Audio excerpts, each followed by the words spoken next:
வணக்கம் தலைமைகளே. இனி இந்திய இராணுவத்தின் அடையாளமாக மாறப்போகிறது.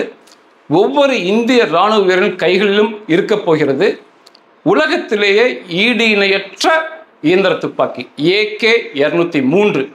இந்த AK-203 துப்பாக்கிக்கு இன்னைக்கு உலகத்தில் ஈடு இணையே இல்லை. இனிமேல் இந்த துப்பாக்கிகள் தான் இந்திய இராணுவ வீரர்கள் பயன்படுத்த போகிறாங்க. இது இது கண்டுபிடிச்சது ரஷ்யா. அவருடைய லைசன்ஸின் பேரில், அவங்களோட அனுமதியின் பேரில் இதை தயாரிக்க போகிறது 100% இந்தியா தான். உத்தரப்பிரதேசம் தயாரிக்கிறாங்க. இதை ஆர்டர் 1 லட்சம் இல்லை, 7 to 8 லட்சம் துப்பாக்கிகளை நம்ம தயாரிக்க போகிறோம். AK-203 8 லட்சம் துப்பாக்கி தயாரித்து இந்திய இராணுவத்திற்கு கொடுக்க போகிறோம். முதல் 70,000 துப்பாக்கியை ரஷ்யாலேயே தயாரித்து நேராக கையிலேயே கொடுத்தாங்க. சொன்ன டைமில் இறக்குமதி பண்ணிட்டாங்க. அதற்கப்புறம் அதெல்லாம் கற்றுக்கிட்டு அங்கேருந்து மிஷினரிலாம் கொண்டு வந்து நம்ம உத்தரப்பிரதேசத்தில் மாட்டி முதல் 35,000 துப்பாக்கி AK-203 தயாரித்து நம்ம இந்திய இராணுவத்துக்கு கையில் கொடுத்தாங்க. அது மொத்தம் 1,05,000 துப்பாக்கி கொடுத்தாச்சு. மீதம் கிட்டத்தட்ட இனி 7 லட்சம் செய்ய போகிறாங்க. தமிழக அரசு நிச்சயமாக போய் மத்திய அரசை கேட்டு இந்த துப்பாக்கி தயாரிக்கும் தொழிற்சாலையை தமிழ்நாட்டிலையும் தொடங்கணும். ஏன்னா இந்த 8 லட்சத்தோடு இது நிற்க போகிறதில்ல. இன்னைக்கே அரபு நாடுகள் மற்றும் ஆப்பிரிக்க நாடுகள் இதுக்கு போட்டி போட்டு ஆர்டர் தராங்க. AK-203 எங்களுக்கும் வேணும்னு சொல்லி. உடனடியாக கண்டிப்பாக கொடுக்க முடியாது. ஏன்னா 8 லட்சம் நம்மளே செய்யணும். ஒரு 5 லட்சம் கொடுத்த பிறகு வேணால் ஏற்றுமதி ஆர்டரை இவங்க யோசிப்பாங்க. அதே போல் இதோடு நிற்க போகிறதில்ல. இந்த AK-203 8 லட்சம் தயாரிக்கும் போது அடுத்த டிசைன் வரும், அதை தயாரிப்பாங்க. அப்போ இது வேலை வாய்ப்புகள், பொருளாதாரம் ரொம்ப பெருகும். தமிழக அரசு நிச்சயமாக போய் இதை கேட்டு பெற்றுக்கொள்ளணும். AK-203 இது முழுக்க இந்திய இராணுவத்திற்கு, இராணுவ வீரர்களுக்கு மாபெரும் தன்னம்பிக்கையும் போரில் மிகப்பெரிய வெற்றியும் கொடுக்கும். ஏன்னா இந்திய இராணுவம், இந்திய பாதுகாப்படை உலகத்தில் மிகப்பெரியது. இந்திய இராணுவ வீரர்கள் தயாராக 16 லட்சம் பேர் இருப்பாங்க. அதுபோக பிற பாதுகாப்படைகள்லாம் வேற. இந்திய இராணுவம், இந்திய பாதுகாப்படைனா உங்களுக்கு என்ன ஞாபகம் வரும்னா, முதல்ல ஒரு இந்திய இராணுவ வீரர் ஞாபகத்துக்கு வருவார். இரண்டாவது அவர் கையில் இருக்கும் இயந்திர துப்பாக்கி தான் ஞாபகம் வரும். பிறது எல்லாமே அதுக்கப்புறம் தான். அப்போது இந்த இந்திய இராணுவ வீரருக்கு உறுதுணையான ஒரு சிறந்த இயந்திர துப்பாக்கி நம்ம இதுவரை கொடுத்தோமா அப்படின்னா நிச்சயமாக சொல்வேன், கிடையவே கிடையாது. அவங்களுடைய அந்த தேவைக்கேற்ப துப்பாக்கி நம்ம நிச்சயமாக தரல. ஆனால் இன்னைக்கு இந்த மத்திய அரசு இதை தேர்ந்தெடுத்து அந்த AK-203 இங்கேயே தயாரித்து நம்ம கொடுக்கறது மிகச்சிறப்பான செயல். இந்திய இராணுவத்தை பல மடங்கு உயரத்துக்கு இது கொண்டு போகும். இது AK-203 அசால்ட் ரைஃபிள் அப்படிம்பாங்க. அதான் அசால்ட் ரைஃபிள், தாக்கும் துப்பாக்கி அப்படி சொல்லுவோம். இயந்திர துப்பாக்கி இல்லை, மிஷின் கன் இல்லை. இதுவும் மிஷின் கன் தான், குழப்பிக்கூடாது. மிஷின் கன் வேற, அசால்ட் ரைஃபிள் வேற. ஒரு சின்னது இது ரெண்டும் வித்தியாசப்படுத்தும். மிஷின் கன் அப்படின்னு சொல்கிறோம் அப்படின்னா அதில் தனித்தனியாக குண்டுகளை சுட முடியாது. ஒவ்வொரு குண்டாக குறிப்பாக சுட முடியாது. அந்த பொத்தான ட்ரிகரை அமுத்தி பிடிச்சிங்கன்னா மடமடன் குண்டு வெளியே போயிடும் இயந்திர துப்பாக்கியில். அதுக்கு தோட்டாக்களை செயினில் வரிசையாக மாட்டி நீளமாக வச்சுருப்பாங்க. ஏன்னா மடமடன் போகிறதுனால தனித்தனி குண்டுகள் போகாது. நீங்கள் சினிமாக்களில் கூட பார்க்கலாம். ஆங்கில சினிமாக்களில் இந்த ரேம்போ படத்துலலாம் சில்வர் ஸ்டாலன் பைத்தியக்காரன் மாதிரி உடம்பு பூரா போட்டுட்டு சினிமாவில் மட்டும்தான் அவனுக்கு லாய்க்கு அதை சுட்டுட்டு இருப்பாங்க. அந்த மாதிரி காட்டுவாங்க. அது மிஷின் கன். அசால்ட் ரைஃபிள் அப்படின்னா தனித்தனி குண்டுகளையும் குறிபார்த்து சுடலாம். தேவைப்பட்டால் அதில் ஒரு லிவர் இருக்கும். அந்த லிவரை மாற்றிக்கிட்டோம்னா தொடர்ச்சியாக ட்ரிகரை அமுத்தி பிடிச்சா மடமடன்னு குண்டு போகும். தனித்தனியாகவும் போகுது, தொடர்ச்சியாகவும் போகுதுன்னா அது அசால்ட் ரைஃபிள். தொடர்ச்சியாக மட்டும் போனால் மிஷின் கன். இதுதான் இதோட வித்தியாசம். 20 இந்திய இராணுவ வீரர்கள் அசால்ட் ரைஃபிள் கொண்டு போயிட்டு இருக்க அசால்ட் ரைஃபிளோட போகிறாங்கன்னா அதில் ஒருத்தர் மிஷின் கன் வச்சுருப்பார். இதுதான் ஒரு கணக்காக வரும். அப்போ நமக்கு தேவை அதிகமாக அசால்ட் ரைஃபிள்ஸ் தான். அதன் தலை சிறந்த அசால்ட் ரைஃபிள் நமக்கு கண்டிப்பாக தேவைப்படும்.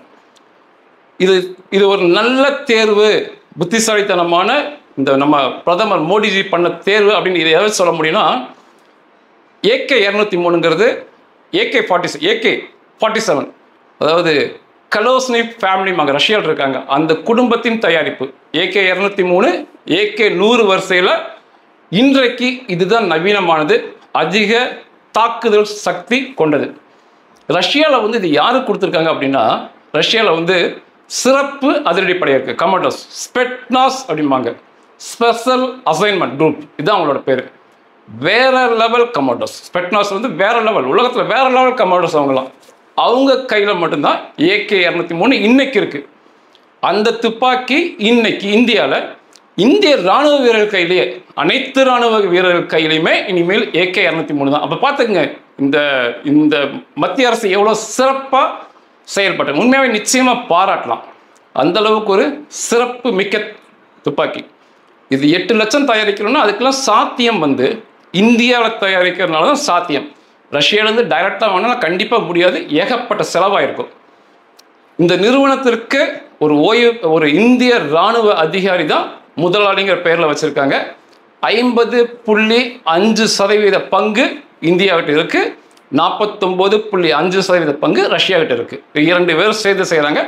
நம்ம 8 லட்சம் உற்பத்தி பண்ணலாம், நாளை தினங்களில் ஏற்றுமதி பண்ணலாம். வருகின்ற லாபங்கள் பூராமே நம்ம 2 பேர் பிரிச்சுக்கலாம், ரஷ்யாவும் இந்தியாவும் பிரிச்சுக்கலாம். அதே போல் வந்து இதை வந்து வேலை வாய்ப்புகள் வந்து இந்தியாவில் வந்து கணக்கில்லாமல் பெருகும். ஓகே, AK-47, இப்போ நம்ம AK-203 பேசுகிறோம், AK-47. AK அப்படின்னாலே 3 வந்து உடனே சொல்லுவாங்க. முதலாவது நெவர் பி ஜாம்டு அப்படிம்பாங்க, இது ஆங்கிலத்தில் சொல்லுவாங்க. சிம்பிள் ஆஃப் விக்டரி அப்படிம்பாங்க, சிம்பிள் ஆஃப் ரிலையபிலிட்டி அப்படிம்பாங்க. 3யுமே சொல்லுவாங்க. இது எப்படி தமிழ் படித்து சொல்லலாம்னா, நெவர் பி ஜாம்டு அப்படின்னா இதுக்கு என்ன பற்றி சொல்லலாம் அப்படின்னா, கிட்டத்தட்ட AK வகை துப்பாக்கிகள் 10 கோடிக்கு மேலே தயாரிச்சாங்கிறாங்க. நம்ப முடியாத எண்ணிக்கை. சிலர் வந்து 50 கோடின்னு சொல்கிறாங்க. ஏன்னா சீனாலாம் உண்மையை சொல்லாது, ரஷ்யாவுமே உண்மையை சொல்ல மாட்டாங்க எத்தனை துப்பாக்கி தயாரிச்சுன்னு. உலகம் பூரா இது விற்பனையாச்சு, 50 கோடிலாம் தயாரிச்சிட்டேன் அப்படிலாம் சொல்கிறாங்க. இதுவரைக்கு இந்த துப்பாக்கியில் சுடும்போது ஒரே ஒரு குண்டு கூட ஸ்டக்காகி நின்னதில்லை. சுடும்போது, தொடர்ச்சியாக சுடும்போது, மிஷின்கன் அந்த ஆட்டோமேட்டிக் மோடை போட்டு சுடும்போது, மடமடன்னு போகும்போதும் சரி, தனித்தனியாக போகும்போது சரி, ஒரே ஒரு குண்டு ஸ்டக்காகி நின்றுச்சு, போகாமல் நின்றுச்சு, ஃபெயிலியர் ஆச்சுங்கிற சரித்திரமே இதுக்கு இல்லை. அவ்வளோ பெரிய ஒரு அருமையான தயாரிப்புன்னு சொல்லணும். Never be jammed. இந்த புகழுக்கு வேறு எந்த துப்பாக்கியுமே AK-47க்கு கூட வரவே வராது. அதேபோல் சிம்பிள் ஆஃப் விக்டரி அப்படிம்பாங்க, வெற்றியின் அடையாளம் அப்படிம்பாங்க. இது சொன்னாலே உங்களுக்கு ஞாபகம் வர வேண்டிய ஒரு நாடு வியட்நாம். சின்னஞ்சிறு நாடு வியட்நாம், ரொம்ப சின்னது. அவங்களை எதிர்த்து வந்தவங்க அமெரிக்கா, உலகத்தின் மிகப்பெரிய வல்லரசு. ஆனால் தரைவழி சண்டைன்னு உள்ள வரும்போது மாபெரும் தோல்வியை அமெரிக்கா சந்திச்சாங்க. காரணம் இந்த AK-47. அப்போ வியட்நாமுக்கு வந்து AK-47 ரஷ்யாவிலேருந்து கொடுத்தாங்க. அமெரிக்காவில் வந்து M சீரீஸ்பாங்க, M16 அந்த மாதிரி சொல்லுவாங்க அவங்க துப்பாக்கி. ஆனால் இந்த துப்பாக்கிக்கு இணையாக வரவே இல்லை. வியட்நாமின் வெற்றிக்கு, மாபெரும் வெற்றிக்கு காரணம் இந்த AK-47 தான். Simple of victory, simple of reliability அப்படிம்பாங்க. இது எப்படி சொல்லலாம் அப்படின்னா, இந்த AK-47 கையில் வச்சிருக்கிற நம்ம இந்திய ராணுவ வீரர் பனிப்பகுதியில் பணிபுரிகிறார். பனி, கொட்டும் பனி, பருவநிலையிலிருந்து -60 போதி. அவர் கையில் வச்சிருக்க துப்பாக்கி வந்து பனியாக மாறி இருக்கும், பனிக்கட்டி போல மாறி இருக்கும் அந்த இயந்திர துப்பாக்கி. AK-47 AK-203 எதாக இருந்தாலும் சரி, அந்த சமயத்துலையுமே சுட்டா குண்டு போகும். அதே போல் ஒரு சேத்துல தவறி விழுந்துறாரு, அந்த துப்பாக்கி பூரா சேற்று மணல் சேராக ஆகி போயிடுது, சேத்துக்குள்ளேயே போயிடுது. எடுத்து சுட்டாருன்னா குண்டு போகும். பாலைவனத்தில் சுடுறாரா, குண்டு போகும். வெயில், கொடுமையான வெயில், அப்படியே உருகுது, குண்டு போகும். சிம்பிள் ஆஃப் ரிலையபிலிட்டி, நம்பகத்தன்மை AK-47. இந்த மாதிரி இந்த AK-47க்கு இணையாக இவ்வளோ ஒரு டெக்னிக்கலாக மாபெரும் வெற்றியை பெற்ற துப்பாக்கி எதுவுமே கிடையாது. உலகத்தில் வந்து எல்லா நாடுகளும் துப்பாக்கி தயாரிக்கிறாங்க. அமெரிக்கா, இங்கிலாந்து, ஜெர்மனி, பிரான்ஸ் எல்லாமே சொல்லலாம். இந்தியா கூட தயாரிக்கலாம், இன்சாஸ் நம்மளோட பேர். இந்த உலக நாடுகள் அத்தனையும் சேர்ந்து தயாரித்த துப்பாக்கியை விட இந்த தனியான AK-47 குரூப் ரஷ்யா செய்த துப்பாக்கிகள் உலகத்தில் அதிகம். அந்த அளவுக்கு விரும்பி வாங்கப்படும் துப்பாக்கி. அநேக நாடுகள் தங்கள் வெற்றி பெற்றதை நினைவு கூறும் வண்ணமாக அவங்க தேசிய கொடிகள்லேயே AK-47 வச்சுருந்தாங்க, போட்டோவாகவே வச்சுருந்தாங்க. East Timor, Zimbabwe, Burkina Faso, Mozambique இவங்கெல்லாம் வந்து அவங்க தேசிய கொடியில் சில காலத்தில் AK-47 வச்சுருந்தாங்க. அந்தளவுக்கு அந்த தேசத்தை வந்து விடுதலை பண்ணி கொடுத்த துப்பாக்கி. அநேக போராளி குழுக்கள் அவங்களுடைய கொடிகளில் இந்த AK-47 வச்சுருப்பாங்க. ஏன் இந்த மத்திய அரசு இவ்வளோ பாராட்டுறேன், ஏன் மோடிஜியை பாராட்டுறேன், எனக்கு ஒன்றுமே கிடைக்காது என்றாலுமே ஒரு இராணுவத்தை நேசிக்கிறவர்கள் யாராக இருந்தாலுமே பாரதிய ஜனதாவை நிச்சயமாக நேசிப்பாங்க. ஒரு பயங்கரவாதத்தை வெறுக்கிற யாராக இருந்தாலுமே பாரதிய ஜனதாவை நேசிப்பாங்க. அவ்வளோதான். ஒரு இராணுவம் நல்லா இருக்கணும் அப்படின்னா கண்டிப்பாக நிச்சயம் பாரதிய ஜனதாவை நேசிப்பாங்க.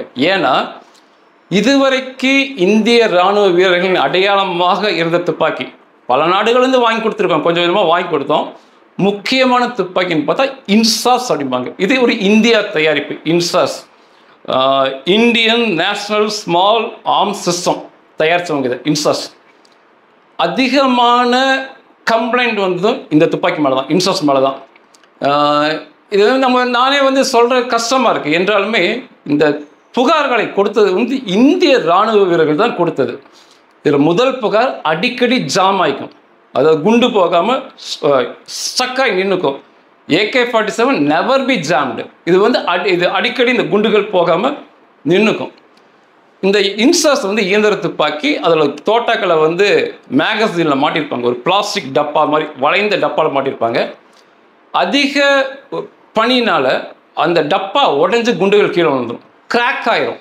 எவ்வளோ பெரிய தப்பு பாருங்கள். சுடும்போது ஆயில் இவங்க மூஞ்சில் தெரிக்குது. இவங்க கொடுத்த புகார்கள் இன்சாஸ் துப்பாக்கி பற்றி. அதே போல் தனித்தனியாக சுடுற மோடு போட்டுக்கிட்டு, அந்த மோடு தனித்தனி குண்டுகளாக சுடலான்னு போட்டுக்கிட்டு சுடும்போது ஆட்டோமேட்டிக் குண்டுகளை ஆட்டோமேட்டிக்காக தொடர்ச்சியாக குண்டுகள் போயிருக்கு இன்சாஸில். இது இன்னும் விட ஒரு மிகப்பெரிய கேவலம் நேபாள் இராணுவம் இந்த துப்பாக்கி நம்மகிட்ட வாங்கினாங்க. இன்சாஸை வாங்கி சண்டை போட்டுக்கிட்டு இந்த துப்பாக்கியை வேணாம் கீழே வச்சுட்டாங்க. அவங்க என்ன சொல்கிறாங்கன்னா, மாவோயிஸ்ட்கிட்ட போய் சண்டை போடும்போது இந்த மேற்கொண்ட சொன்ன எல்லா கம்ப்ளைண்ட்டுமே சொல்கிறாங்க. இதை விட பெரிய புகார் மாவோயிஸ்ட்கிட்ட போய் இவங்க சண்டை போடும்போது ஒரு 10 நிமிஷம் 20 நிமிஷம் சண்டை போடும்போது துப்பாக்கி நல்லா வேலை செஞ்சுருக்கு. ஆனால் 1 மணி நேரம் 2 மணி நேரம் சண்டை நீடிக்கும் போது இந்த துப்பாக்கி சூடாகி வேலை செய்கிறது நிறுத்திடுச்சு, வேலையே செய்யலை. அப்போ இவங்க என்ன பண்ணியிருக்காங்க, இதை குளிர்விச்சிருக்கிறாங்க.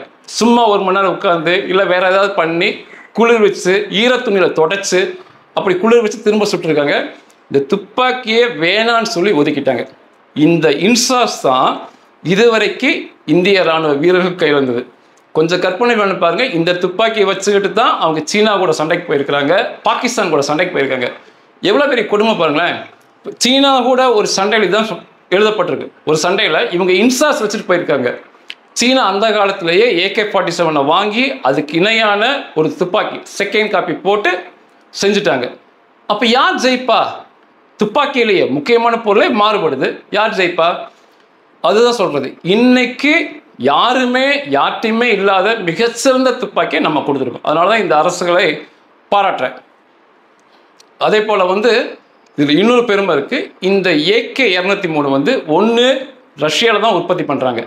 அதற்கடுத்து ரஷ்யா ஒத்துக்கிட்ட ஒரே நாடு, வெளியே உற்பத்தி பண்ணுற ஒரே நாடு, அது 100% உற்பத்தி பண்ணுற ஒரே நாடு இந்தியா தான்.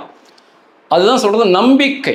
எப்போவுமே நமக்கு ஒரு டெக்னாலஜி கொடுக்குறாங்க, செய்ய சொல்கிறாங்கன்னா அதுக்கு உட்பட்டு நம்ம அது 7 லட்சம் செய்யலாம், 10 லட்சம் செய்யலாம், 70 லட்சம் கூட நாளைக்கு செய்யலாம். வருகின்ற பங்கை பிரிச்சுக்கணும். அவங்க டெக்னாலஜி உற்பத்தி திறமை நம்மளோடது, நம்ம செய்யலாம். லாபங்களை சரிசமமாக பிரித்து கொடுத்துக்கிட்டே இருக்கும்போது தான் அடுத்தடுத்து இந்த மாதிரி ஒரு முக்கியமான பொருளை அந்த டெக்னாலஜி கொடுத்து செய்ய விடுவாங்க. இதுக்கு ஒரு நல்ல உதாரணம், சீனா கூட இன்னைக்கு வரைக்கும் AK-203 போல அவங்க ஒத்துக்கலை. உலகத்திலேயே ஒரே நாடு இந்தியாவுக்கு மட்டும்தான் ரஷ்யா அனுமதி கொடுத்தாங்க. இது மிகச்சிறப்பான விஷயம். நம்ம எப்போவுமே இதை பின்தொடரணும். நம்ம போதுமான இன்ஜினே நம்மளால் செய்ய முடியனாலுமே அது நம்ம தான் யோசித்து செய்யணுமே ஒழிய காப்பி பண்ணவே கூடாது. காப்பி பண்ணோம்னா நெடுங்காலத்துக்கு பிரச்சனை ஆகிடும். இந்த AK மாபெரும் புரட்சி பண்ணது AK-47 அப்படிம்பாங்க. முதல் புரட்சி பண்ணது அது என்ன, AK-47 அப்படின்னா இதில் ஏ அப்படிங்கிறது ஆட்டோமேட்டிக்ங்க வரும். ஆட்டோமேட்டிக் அதை குறிக்கிறது தான் தானியாங்கி முறை ஏ. இது கேங்கிறது இதை கண்டுபிடித்த மிகைல் கலோஸ்னிவிக் ரஷ்யக்காரர், அவரோட இந்த கேலேருந்து எடுத்து தான் AK-47ங்கிறது இந்த இயந்திர துப்பாக்கி முதல் வடிவமைக்கப்பட்ட வருஷம் 1947. அதனால தான் AK-47. இந்த மிகைல் இவரை கொஞ்சம் தெரிஞ்சு வச்சுக்கலாம். இந்த மிகைல் கலோஸ்னிவிக் இவர் ஒரு மிகப்பெரிய ஏழை, ரஷ்யாவில் ரொம்ப பெரிய ஏழை. இவர் வேலை இவருக்கு மனசில் ஆசை ஒரு வடிவமைப்பாளர், டிசைனராக வரணும்னு தான் ஆசை. ஆனால் சாப்பாட்டு பிரச்சனை. இராணுவத்தில் போய் சேர்ந்துக்கிட்டு டாங்கு படைப்பிரிவில் தான் இவர் வேலை செஞ்சுக்கிட்டு இருந்தார். டாங்கு படைப்பிரிவில் டேங்க் ஓட்டுவார் அப்படின்னு சொல்லுவாங்க. போரில் வந்து காயம் பற்றுறார். 1947 முன்னால் காயமாகிறாரு. இவருக்கு ஓய்வு கொடுத்து மருத்துவமனையில் உட்கார வச்சாங்க. மருத்துவமனையில் போட்டாங்க, இவர் ஓய்வு. அதுக்கப்புறம் வேலை செய்ய முடியல. ஆனாலும் சும்மா இருக்கல. அந்த டிசைனருங்கிற அந்த ஆசை அவர் உந்தி தள்ளுது. அப்போ பக்கத்து பெட்லாம் வந்து ரஷ்ய ராணுவ வீரர்கள் வரிசையாக படுக்கிறாங்க, ரொம்ப கடுமையான காயத்தோட. அவங்களாம் என்ன சொல்கிறாங்கன்னா, ஜெர்மனி கையில் இருக்கிற நவீன துப்பாக்கிக்கு இணையாக நம்மளோட துப்பாக்கி இல்லை, நம்மளால் சண்டை போட முடியல, நாங்கள் ரொம்ப படுகாயம் அடைகிறோம் அப்படின்னு சொல்லும்போது இவருக்கு ஒரு மனசில் ஒரு எண்ணம் வருது. அந்த ஜெர்மனி அன்னைக்கே வந்து அவங்க இயந்திர துப்பாக்கி வச்சுருந்தாங்க, அதற்கு இணையாக இல்லை அதுக்கு மேலே நம்ம செய்யணும்னு சொல்லி ஒரு ஆசை வருது. இப்போவே இங்கே தோல்வி காரணம் துப்பாக்கியாக தான் பார்க்கப்பட்டுச்சு. நான் அதே தான் சொல்கிறேன். இந்த இன்சாஸை வச்சுக்கிட்டு பாகிஸ்தான் கூட சீனா கூட சண்டை போட்டோம் அப்படின்னா அது மிகப்பெரிய விஷயம். இந்திய ராணுவ வீரர்களுக்கு வந்து கோயில் கட்டி கும்பிடணும் இந்த இன்சாஸை சண்டை போட்டதுக்கு.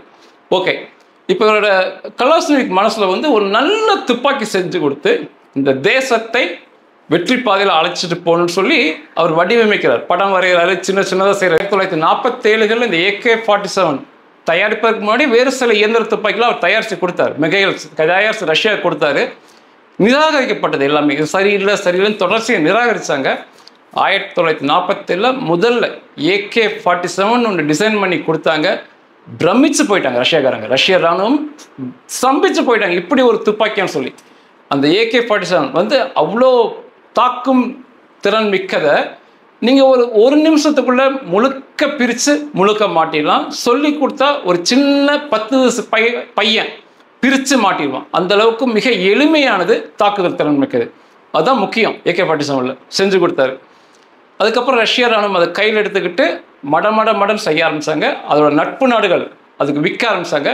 உலகத்திலேயே அனைத்து நாடுகளும் ரஷ்யா தவிர பிற நாடுகள் எல்லாம் சேர்ந்து செய்த துப்பாக்கியை விட இந்த AK-47 தான் விற்பனையாயிருக்கு. அந்த கலாஷ்னிக்கு வந்து அதுக்கப்புறம் ஒரு குறிப்பிட்ட பங்கை ஒதுக்கி கொடுத்தாங்க. அவருமே தனியாக கலாஷ்னிக் குரூப்னு வச்சு இந்த AK-47 வந்து தொடர்ச்சியாக வந்து செய்து வித்துட்டு இருந்தாங்க. இதை முதல் AK-47 பார்க்கணும் அப்படின்னு சொல்லி அமெரிக்கா பிற அந்த நாடுகள் யூரோப்பிய நாடுகள் ரொம்ப பாடுபட்டாங்க. AK-47 டிசைன் யாருக்குமே போயிடக்கூடாதுன்னு ரொம்ப ரஷ்யா மெனக்கட்டாங்க. பல கோடிகள் செலவு பண்ணி தான் முதல் AK-47 அமெரிக்கனால் வாங்க முடிஞ்சது. அதை பார்த்து அதோட நிறைகளை தெரிஞ்சுக்கிட்டாங்க. அந்த அளவுக்கு ஒரு சிறப்பு மிக்க துப்பாக்கி இன்னைக்கு அதில் இருக்க லேட்டஸ்ட் AK-203 நம்ம செய்யறது மிகப்பெரிய பெருமையாக இங்கே பார்க்கப்படுது. ஓகே, இந்த AK-203 இந்த AK-47 விட மிக உயர்ந்தது, மிகச்சிறந்தது. அது என்ன சிறப்பம்சங்கள் நம்ம செய்யறது இப்போ மேக் இன் இந்தியாவில் என்னென்ன சிறப்பம்சம் பார்த்தீங்கன்னா, முதல்ல இந்த துப்பாக்கியை பார்த்தீங்கன்னா கருப்பு வண்ணமாக இருக்கும். AK-47 பார்த்தீங்கன்னா மரக்கட்டையும் இரும்புகளும் சேர்ந்து செஞ்ச மாதிரி இருக்கும். இது முழுக்க கருப்பு வண்ணத்தில் இருக்கும். இது பார்த்தீங்கன்னா ஃபைபர் பாடி அப்படிம்பாங்க. ஃபைபர் பாடி கிடையாது இது. அதையும் தாண்டி மிக உயர்ந்த உறுதியான வடிவமைப்பு. இதோட பொருள் பார்க்க தான் பிளாஸ்டிக் மாதிரி இருக்கும். எஃகினை விட உறுதி மிக்கது, எடை குறைவானது. இது பாடி இது வந்து ரஷ்யாவில் தான் தயாரித்தாங்க. அதுக்கு ஒரு ஸ்டாண்டர்ட் இருக்குது. இன்றைக்கி ஒரு மிக பெருமை என்ன, இன்னைக்கு இந்தியா சுயமாக நம்மளே இந்த பாடியை இந்த மெட்டீரியலை தயாரிக்க பழகிட்டோம். அதை பார்த்து நம்ம இங்கே செய்யறதுனால அதை வச்சு ஆராய்ச்சி பண்ணி நம்ம வந்து இன்னைக்கு சுயமாக அதை சார்ந்த பாடியை இப்போ செய்ய முடியும். நம்ம நிரூபித்து காட்டிட்டோம். இப்போ 100க்கு 100% நம்ம தான் செஞ்சுக்கிட்டு இருக்கோம். இந்த AK-203 இந்த பாடி இந்த பொருளை உபயோகப்படுத்தினால தான் இந்த AK-203 ஒரு துப்பாக்கி அதில் மேகசின் மாட்டினோம்னா குண்டுகள் மாட்டும் போது ஒரு மேகசினில் 30 குண்டு இருக்கும். 30 குண்டு சேர்ந்து ஒரு துப்பாக்கியோட எடை பார்த்தீங்கன்னா 4.1 கிராம், 4 கிலோ 100 கிராம் தான் எடை இருக்கும். இதே நீங்கள் இரும்பு யோசித்து பாருங்கள், இவ்வளோ பெரிய துப்பாக்கி நீங்கள் செய்யணும்னா 25 கிலோவாக அது வந்துடும். 4.1 கிராம் இருக்கும். ஒரு இராணுவ வீரர் ஒரு துப்பாக்கி வச்சிருப்பாரு. துணையாக வந்து இன்னும் ஒரு 120 இல்லை 150 குண்டு இருக்குமோ 5 மேகசினை கையில் வச்சிருப்பாரு. அப்போ நீங்கள் கணக்கு போட்டிங்கன்னா ஒரு துப்பாக்கி மற்ற ஒரு 150 குண்டுகள் சேர்ந்து 6 கிலோக்குள்ளே முடிச்சு போயிடும். நம்ம இராணுவ வீரர்கள் வச்சுக்கலாம். இது முதல்ல. இதுக்கு பின்னால் பார்த்தீங்கன்னா பட்சாக் அப்படிம்பாங்க. பட்சாக்ங்கிறது இது மடிச்சுக்கலாம். அந்த பின்னால் இருக்க பகுதியை மடிச்சும் வச்சுக்கலாம், விரிச்சும் வச்சுக்கலாம், நீளமாக வச்சுக்கலாம். இது ஏன் அப்படின்னா ஒரு வீரரோட கை மிக நீளமாக இருக்கும், மிக உயரமாக இருக்கலாம். ஒரு இந்திய ராணுவம் கொஞ்சம் அதோட உயரம் கம்மியாக இருக்கும், கைகளோட நீளம் கம்மியாக இருக்கும். அப்போ மிக சரியான முறையில் குறிப்பாக்கிறதுக்கு இந்த பட்ஸாக் உதவும். இதை விரித்து வச்சு நீளமாகவும் வச்சு வச்சுக்கலாம். அதை மடக்கி வச்சு சின்னதாக பண்ணியும் சுடலாம். நல்ல குறிப்பாத்து கொள்வதற்கு இந்த பட்ஸாக் உதவும். அதே போல் ஒரு 10 ராணுவ வீரர்கள் இருக்காங்க, ஒரு லாரியில் ஒரு காரில் ஏறி போகிறாங்க அப்படின்னா இதை மடித்து வச்சுக்கிட்டாங்கன்னா ரொம்ப ஈஸியாக இருக்கும் இந்த பட்ஸாக். இந்த இந்த 203 மேலே பார்த்தீங்கன்னா ரயில் அப்படிம்பாங்க. அதாவது பல் சக்கரம் மாதிரி நீளமாக முன்னும் கொஞ்சம் நீளமாக மேலே இருக்குது. இது மிகச்சிறந்த அமைப்பு. இதெல்லாம் முதல்ல இல்லை.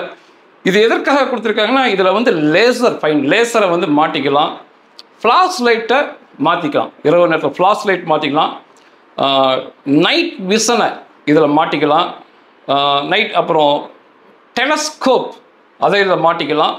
இதை போன்ற அசசரிஸ்லாம் இந்த ரயிலில் மாட்டிக்கலாம். இந்த ரயிலில் மாட்டிக்கலாம். எது தேவையோ, நைட் விஷன் தேவைன்னா அதை எடுத்து சொல்லிக்கலாம், டெலஸ்கோப் தேவைன்னா பார்த்து வந்து குறிப்பாக்கலாம், ஃப்ளாஷ் லைட் தேவை இரவு நேரத்தில் அதை மாட்டிக்கலாம். இந்த மாதிரி இந்த அசசரிஸை வந்து மாட்டிக்கலாம். அதுக்கு இந்த மிக நீளமான ரயில் உதவும். இது முதல்லலாம் இல்லை.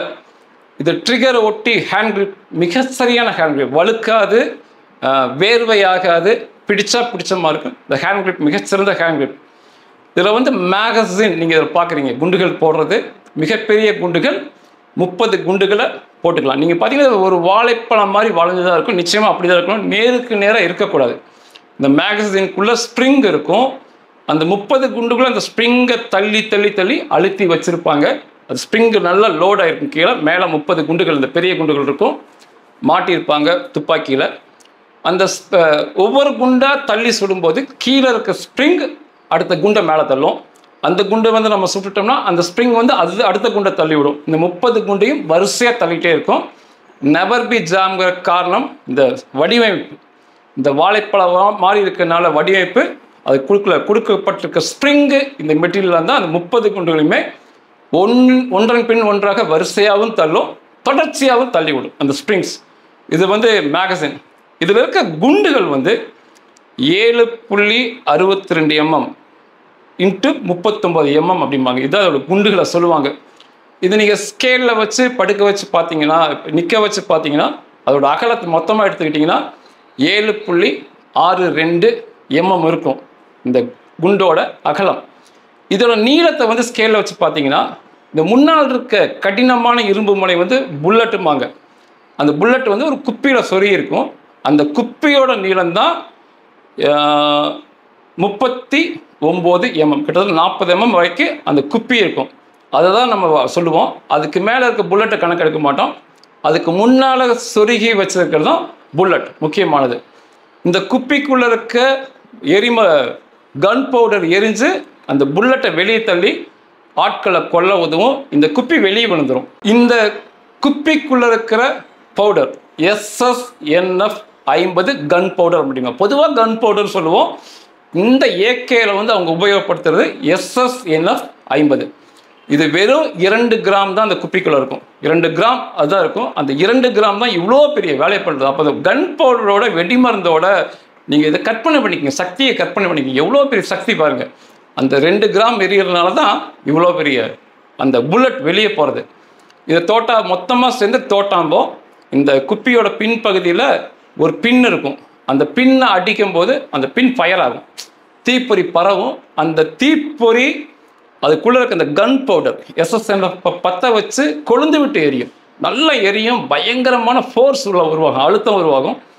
அந்த அழுத்தம் பின் வழியாக போக முடியாது. முன்ன சொறி இருக்க புல்லட்டை தள்ளும் போது புல்லட் பிச்சுக்கும் வெளியே. அந்த புல்லட் மிக வேகமாக வெளியே வந்து இந்த துப்பாக்கியில் பேரல்பாங்க முன்னாடி இருக்கிறது. அந்த பேரல் எவ்வளோக்கு எவ்வளோ நீளமாக இருக்கோ அவ்வளோக்கு எவ்வளோ வேகமாக போகும். அந்த பேரலை வந்து சுற்றி வச்சுருப்பாங்க.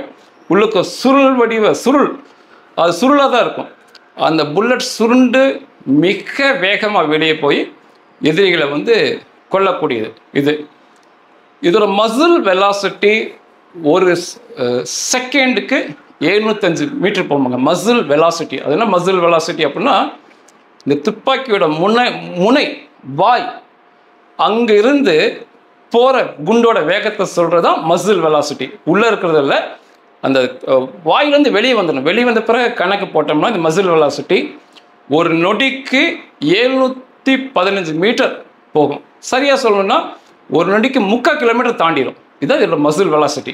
இந்த மசில் வெலாசிட்டி காரணம் அதில் பொருத்தப்பட்டிருக்கிற ஸ்ப்ரிங்கு, அந்த பேரலோட நீளம், அதெல்லாம் சேர்ந்து அந்த மசில் வெலாசிட்டி நிர்ணயம் பண்ணும். மசில் வெலாசிட்டி அதிகமாக அந்த துப்பாக்கி மிகச்சிறந்த துப்பாக்கின்னு சொல்லலாம். இது ஒரு மணி நேரத்துக்கு ஒரு நொடிக்கு 3/4 கிலோமீட்டர் தாண்டி போகிறது பிரமிப்பூட்டும் மசில் வெலாசிட்டி சொல்லலாம். அதிகமான இப்படி வேகம் போகும்போது புவி ஈர்ப்பு விசைக்கு தப்பிக்கும். குறி தவறாமல் போகும். வச்ச குறி ஒரு இப்போ கண்ணை குறி வச்சுன்னா கண்ணையே படிக்கணும்னா இதில் முடியும். கண்ணுன்னா கண்ணை பொத்துட்டு போயிடும். இல்லைன்னா இந்த அளவுக்கு வெலாசிட்டி இல்லை அப்படின்னா புவியீர்ப்பு விசை கொஞ்சம் இழுக்கும், குறி மாறக்கான வாய்ப்புகள் இருக்கும். இது மசில் வெலாசிட்டி மிக அற்புதமானது. இதோட ரேஞ்ச் அப்படிம்பாங்க, எஃபெக்டிவ் ரேஞ்ச் 400 மீட்டர்லேருந்து 800 மீட்டர், கிட்டத்தட்ட 1 கிலோமீட்டர். ஒரு ஸ்னைப்பர் ரைஃபிளுக்கு ஒப்பிட சொல்லலாம். ரொம்ப தூரத்தை சொல்கிறது வந்து ஸ்னைப்பர் ரைஃபிள்பாங்க. அதுக்கிணையாகவே சொல்லலாம். 800 மீட்டர் போகுது. எஃபெக்டிவ் ரேஞ்சுங்கிறது நிச்சயமாக ஆளை கொன்றும், குறி மாறாதும்பாங்க. அந்த 800 மீட்டர் வரைக்கும் குறி தவறாமல் துல்லியமாக போய் நிச்சயமாக ஆளை கொள்ளும். இதுதான் எஃபெக்டிவ் ரேஞ்சு. அதை தாண்டியும் வெற்றிடத்தில் நீங்கள் சுட்டிங்கன்னா அதை தாண்டி குண்டு போய்கிட்டே இருக்கும். அந்த குறி கொஞ்சம் மாறும், புவியீர்ப்பு விசையினால் கொஞ்சம் இழுக்கப்படும். ஆனால் இந்த 800 மீட்டருக்குள்ளே நிச்சயமாக குறி மாறாது, ஆளை கொன்றும். இதுதான் எஃபெக்டிவ் ரேஞ்சு. இதில் நீங்கள் முன்னால் பாட்டுருக்கிறது தான் மசில் பிரேக். ஒரு சின்ன ஒரு பொருள் பொருத்தியிருப்பாங்க, நீளமாக ஒரு சின்ன ரவுண்டை பொருத்தியிருப்பாங்க, மசில் பிரேக் அப்படிம்பாங்க. அது எதுக்கு மசில் பிரேக்னா, இந்தளவுக்கு ஸ்ப்ரிங்கில் அடிபட்டு தோட்டா இவ்வளோ வேகமாக வெளியே போகும்போது அதே வேகமாக பின்னாடி துப்பாக்கி தள்ளும். ஒவ்வொரு விசைக்கும் எதிர் விசை இருக்கு இல்லையா, அந்த துப்பாக்கி தோட்டா வந்து அவ்வளோ வேகமாக போகுது, அவ்வளோ வேகத்துக்கு பின்னாலையும் தள்ளும். அப்போ நம்மளால் தாங்க முடியாது, அதை ரீகாயிலும்பாங்க. தாங்க முடியாது, ஆளை பின்னால் தள்ளிடும். நீங்கள் தெரியாதவங்களாம் எடுத்து AK-47 வச்சு அடித்தாங்கன்னா ஷோல்டர் உடஞ்சிடும். நான் பார்த்துருக்கேன், ஷோல்டர் உடஞ்சி பின்னாடி போயிருக்கு, அந்தளவுக்கு தள்ளும். இந்த மசில் பிரேக்கை பொறுத்துக்கிட்டாங்க அப்படின்னா சில 2-3 பயன்பாடு இருக்குது. ஒன்று, அவ்வளோ ரீகாயில் ஆகாது. ஏன்னா அதில் வந்து சுழற்சியாக சுற்றி ஓட்டையாக இருக்க மாதிரி இருக்கும். அப்போ அந்த தோட்டா வெளியே போகும்போது அதோட விசை நேராக பின்னாடி வராமல் இந்த ஓட்டைகள் வழியாக பக்கவாட்டில் எல்லாமே பரவறனால ரொம்ப பெருசாக பின்னால் தள்ளாது. அதிக தீப்பிழம்பு, அந்த மசில் பிரேக் இல்லாட்டி தீப்பிழம்பு அந்த இடத்துல மிக பெருசாக தெரிஞ்சிடும், எதிரிகள் கண்டுபிடிப்பாங்க. அது ஒன்று. வெளிச்சம் இதெல்லாம் அதிகமாக வராது, மசில் பிரேக் இருக்கிறனால பின்னால் தள்ளாது. அதிக வெளிச்சம், அதிக புகை, அந்த இடத்துல அதிக புகை வராது, எல்லாம் பரப்பி விடும். அதனால இந்த மசில் பிரேக் மிக முக்கியமானது. இதோட ஆப்ரேஷன் சிஸ்டம் தான் மிக முக்கியமானது. கேஸ் பிஸ்டன் ஆப்ரேஷன் சிஸ்டம் வாங்க, கேஸ் ஆப்ரேட்டட் சிஸ்டம் வாங்க. இதில் எங்கே கேஸ் சிலிண்டர் இருக்குது, இது எப்படி இயங்குதுன்னா பிரமிப்பாக இருக்கும். ஒரு சின்ன வித்தியாசமான சிந்தனைகள் தான் மாபெரும் படைப்புகளை தோன்ற வைக்கும். அதுக்கு இந்த கேஸ் ஆப்ரேட்டட் அசால்ட் ரைஃபிள்ங்கிறது ஒரு நல்ல பொருத்தம். முதல்ல துப்பாக்கி எப்படி இருந்துச்சு அப்படின்னா, ஒரு துப்பாக்கின்னு எடுத்தீங்கன்னா அதோட தோட்டா துப்பாக்கின் நடுப்பகுதியில் இருக்கும். தோட்டா அப்படி கணக்கு வச்சுருக்க நடுப்பகுதியில் இருக்கும். முன்னால் இருக்கிறது பேரல், அதாவது தோட்டா வெளியே போகிற பகுதி. பின்னால் வந்து அந்த ஆப்ரேட்டிங் சிஸ்டம், இந்த ஸ்ப்ரிங் செக்ஷன்லாம் இருக்கும். ஒரு அசால்ட் ரைஃபிள் எடுத்துக்கலாம், இயந்திர துப்பாக்கியில் நடுவில் வந்து தோட்டா இருக்கும், முன்னாடி பேரல், பின்னாடி வந்து அந்த ஆப்ரேஷன் அந்த ஸ்ப்ரிங் சிஸ்டம், போட்டெல்லாம் சொல்லுவாங்க, அந்த சிஸ்டம் இருக்கும். தனித்தனியாக முதல்ல நம்ம எப்படி சொல்லிட்டோம்னா, இந்த தோட்டா வந்து ஒரு லிவர் மாதிரி இருக்கும், அதை நம்ம பின்னால் இழுத்துக்குவோம். ஒரு போட் இருக்கும், அந்த போட் ஒரு ஸ்ப்ரிங்கில் வந்து அட்டாச் பண்ணியிருப்பாங்க, பின்னாடி ஸ்ப்ரிங் இருக்கும். அந்த போட்டை நல்லா பின்னால் தள்ளி ஸ்ப்ரிங்கை லோட் பண்ணி பின்னால் வரை கொண்டு வந்து போட்டை கொண்டு வந்து லிவரில் லாக் பண்ணிடுவாங்க. அப்போ நிற்கும் ரெகுலராக. தோட்டா நடுவில் இருக்கும், முன்னாடி பேரல் இருக்கும். நீங்கள் இந்த ட்ரிகரை பொத்தானை வந்து அழுத்தும் போது அந்த போட்டை தடுத்து பிடிச்சிருக்கிற அந்த பகுதி வந்து விட்டுரும்.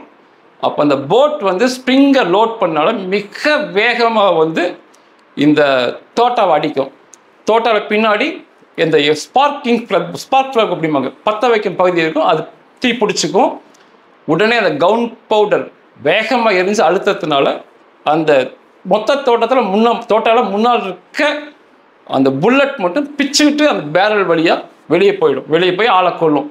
மிச்சம் இருக்க இந்த குப்பி வந்து வெளியே விழுந்துடும். அடுத்த சுடும்போது என்ன பண்ணுவார் அப்படின்னா, திரும்ப அந்த வெளியே இருக்க ஒரு லிவரை பிடிச்சு பின்னால் தள்ளுவார். போட் பின்னாடி போகும், ஸ்ப்ரிங் லோட் ஆகிக்கும். ஒரு தோட்டாவை மாட்டுவார். தேவைப்படும் போது ட்ரிகரை அமுத்தும் போது திரும்ப போட் வேகமாக வந்து அடிக்கும், இந்த தோட்டா வெளியே போகும். இதுதான் முதல்ல பண்ணது. தனித்தனியாக சுடுறது முதல் ஜெர்மனி. நம்ம எல்லாம் ரஷ்யா நினச்சிருக்கோம். AK-47 ரஷ்யா தான். பட் இந்த கேஸ் ஆப்ரேட்டர்னு ஒரு பிரபலமான டிசைனை கொண்டு ஜெர்மனியர் தான். நீங்கள் என்றைக்குமே ஜெர்மன் தயாரிப்பு எதாக இருந்தாலும் வாங்குங்க. டெக்னாலஜி சுப்பீரியர்னா அவங்க ஜெர்மன்காரங்க தான். அவங்களுடைய தயாரிப்பு எல்லாமே வேறு லெவல்லவே இருக்கும். 2ஆம் உலகப் போரில் அவங்க தோத்தனால அவங்க பேர் அவ்வளோவா தெரியல. மற்றபடி அமெரிக்கா, ரஷ்யா, ஜப்பான் எல்லாத்தையும் விட சிறப்பான தயாரிப்பு ஜெர்மனுக்குரியது தான். இதை முதல்ல கண்டுபிடிச்சது அவங்க தான். இப்படி தான் இருந்துச்சு. இது எப்படி தானியாங்கி முறையில் மிஷின்கன் உருவாச்சு அப்படின்னா, இந்த தோட்டாவை சுடும்போது ஃபயர் ஆகும்போது அந்த கன் பவுடர் எரியறதுனால மிகப்பெரிய சக்தி உருவாகும். அந்த சக்தி தான் அந்த முன்னாள் இருக்க தோட்டை வெளியே தள்ளி விடுறது. அதுவும் மணிக்கு ஒரு நொடிக்கு 1000 மீட்டர் 1 கிலோமீட்டர் வேகத்தில் போகுதுன்னு பார்த்துங்களேன். அப்போ எவ்வளோ வேகத்தில் தள்ளுன்னு மிகப்பெரிய அழுத்தம் அங்கே உருவாகும். அந்த அழுத்தம் வந்து நிறைய கேஸ்னால் வாயுக்களை, கணக்கிலடங்காத வாயுக்களை, அதிகமான ப்ரெஷரான வாயுவை வெளியே தள்ளும். அந்த வெளியே போகிற வாயு அப்படியே போக விடாமல் அந்த துப்பாக்கியோட அந்த பேரலோட மேலே பார்த்தீங்கன்னா அந்த வாயுவை உள்ளே இழுக்கக்கூடிய ஒரு டியூப் இருக்கும். நமக்கு வந்து அது சும்மா தெரியுது, ஆனால் அதுக்குள்ள டியூப். அது அந்த வெளியே போகிற மிக அழுத்தமான வாயு, சாதாரண வாயுலாம் கிடையாது, மிக அழுத்தமான வாயு அவ்வளோ வேகமாக வரும்போது தோட்டா அப்போ போயிட்டுருக்கும். தோட்டா அந்த இடத்துல பேரலை தாண்டி இருக்காது. அந்த வாயுக்கெல்லாம் வெளியே போகிற வழியே இருக்காது. ஏன்னா தோட்டா இன்னும் வெளியே போயிருக்காது. அப்போ அந்த வாயு வந்து அந்த மேலே இருக்க ஓட்டை வழியாக மிக வேகமாக திரும்ப உள்ளேயே வரும். வெளியே போக முடியாமல் உள்ளே வரும். அது கணக்கு ரொம்ப முக்கியம். தோட்டா வெளியே போயிடுச்சு, புல்லட் வெளியே போயிடுச்சுன்னா வாயு வெளியே தான் போகும். ஏன்னா பெரிய இடம் இருக்குது, நேராக இருக்கனால. அந்த வேகத்தில் புல்லட் அந்த பேரல் விட்டு வெளியே வரக்கு முன்னாடி அதுக்கு முன்னால் ஒரு ஓட்டையை போட்டு வச்சுருப்பாங்க இழுக்கிற மாதிரி. அப்போ அங்கே தோட்டா மறைச்சிருக்கனால இந்த அழுத்தமான வாயுக்கள் அந்த ஓட்டை வழியாக திரும்ப துப்பாக்கிக்குள்ளே வரும்.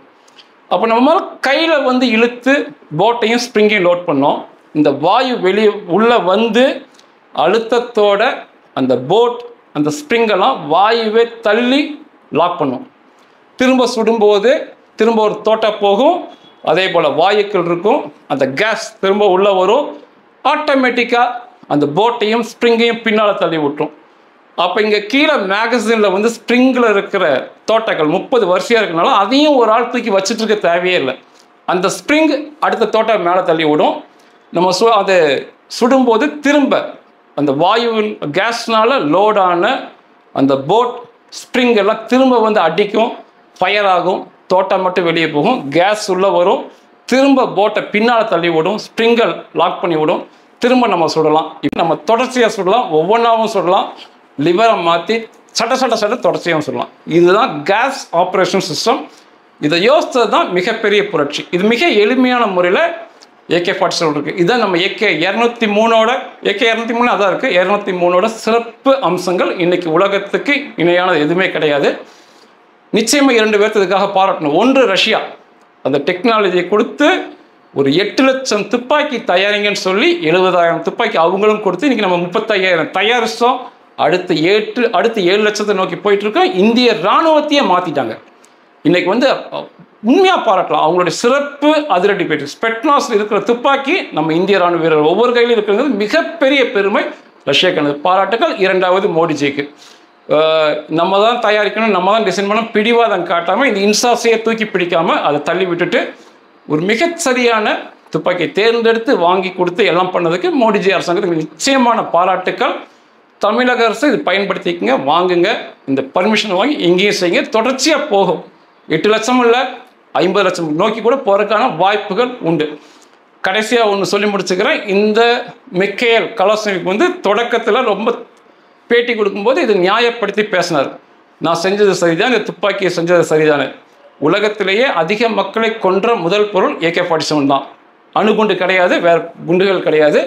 அதிகமாக சண்டைகளில் கொன்னது AK-47 தான். ஆனால் அவர் நியாயப்படுத்தினார். நாம் வந்து என் இராணுவ நாட்டுக்கு தான் செஞ்சு கொடுத்தலாம் சொன்னார். ஆனால் உலகம் முழுக்க இந்த துப்பாக்கி போனது துரதிர்ஷ்டம்.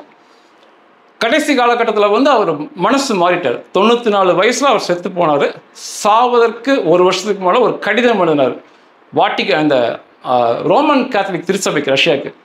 அது மனசுருகி எழுதினார். என் மனசு ரொம்ப உடைஞ்சு போயிட்டேன், மனது உடைந்து கடிதம் எழுதுகிறேன், மிகப்பெரிய பாவினால் இந்த மக்கள் அதிகமான கொல்லப்பட்டதற்கு காரணம் நான் தான், கடவுளிடம் எனக்காக மன்னிப்பு கேளுங்கள்னு சொல்லி அந்த கடிதம் எழுதிட்டு கடைசியில் இப்படிக்கு கடவுளின் அடிமை, ஸ்லேவ் ஆஃப் காட், கடவுளின் அடிமை டிசைனர் மிக்கையல் கலோஸ்னவிக் அப்படின்னு போட்டார். டிசைனர், இந்த வார்த்தைக்கு தான் நான் பதிவு பண்ணேன். அதாவது நம்ம ஒவ்வொருத்தருக்கும் ஒரு சின்ன கனவு, இப்படி தான் நம்ம இருக்கணும், நம்ம இதை செய்யணும், நமக்கு ஒரு கனவு இருக்கும். நம்ம வயிற்றுப்பாடு, நம்ம ஏழைகள் நடுத்தர மக்கள், நம்ம வேறு வழியில் ஓடி ஓடி ஆகணும். இன்றைக்கி ஓடினா தான் எனக்கு சாப்பாடு, என் வீட்டுக்கு சாப்பாடு, நான் ஓடுறேன், நீங்களும் ஓடுவீங்க, அதில் இருப்போம். ஆனால் கடவுள் சில சமயம் நம்மளை புரிஞ்சுக்கிட்டு நம்மகிட்ட இருக்க ஒரு திறமை உணர்ந்து நம்ம தினம் போகிற கதவை சாத்துவார். கலாஸ்னவிக்கு அதுதான், டேங்க் டிரைவர் காயப்பட்டார், அந்த கதவை சாத்துவார். நம்ம திரும்ப திரும்ப அதையே பிடிச்சு தொங்காமல் நம்ம மனசில் இருக்க நம்முடைய எண்ணங்கள், நம்முடைய சிந்தனை, நம்ம ஃபேஷன் அப்படிம்பாங்க, அதை பின்பற்றி போராடும் போது கலாஸ்னவிக் மருத்துவமனையில் இருந்துக்கிட்டே பல முறை இந்த துப்பாக்கி தயாரித்தார், தொடர்ச்சியாக போராடினார், நிராகரிக்கப்பட்டுட்டே இருந்துச்சு. ஆனால் அதுக்கப்புறம் அந்த AK-47 ஒன்று வந்துச்சு, உலகத்தின் மாபெரும் புரட்சி. இன்னைக்கு உலகத்தின் மாபெரும் கோடீஸ்வரராக மாறினார் கலாஸ்னவிக். நம்மளும் நமக்காக நம்ம தினமும் ஓடுற கதவை கடவுள் மூடும்போது அது கோபப்படாமல் பின்னால் அதுக்கு ஒரு அர்த்தம் இருக்குன்னு நினச்சிக்கிட்டு நம்மளுடைய ஆசைகள் கனவுல அதை நம்ம வெளிக்கொணரும் போது மிகப்பெரிய புரட்சியாளர்களாக, மிகப்பெரிய கண்டுபிடிப்புக்கு சொந்தக்காரர்களாக மாறுவோம். நன்றிகள்.